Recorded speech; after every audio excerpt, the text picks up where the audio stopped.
తిరుపతిలోని శ్రీ గోవిందరాజస్వామి ఆలయ వార్షిక బ్రహ్మోత్సవాల్లో భాగంగా 4వ రోజైన ఉదయం శ్రీ గోవిందరాజస్వామి వారు కల్పవృక్ష వాహనంపై భక్తులకు దివ్య దర్శనమిచ్చారు.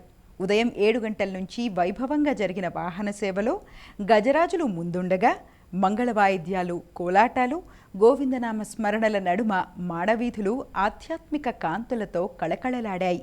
భక్తులు అడుగడుగున కర్పూర హారతులు సమర్పించి స్వామివారి అనుగ్రహం పొందారు.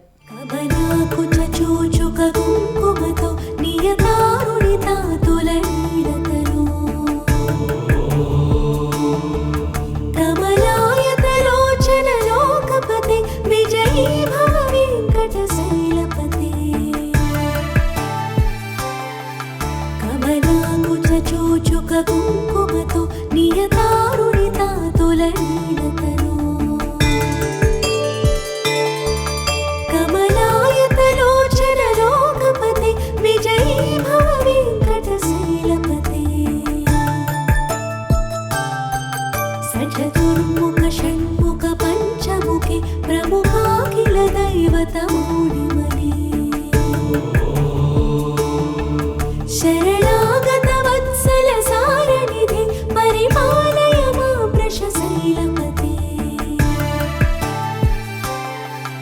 అధివేలతయా తవ దుర్విషహైరడువేల కృతైరపరాధ సత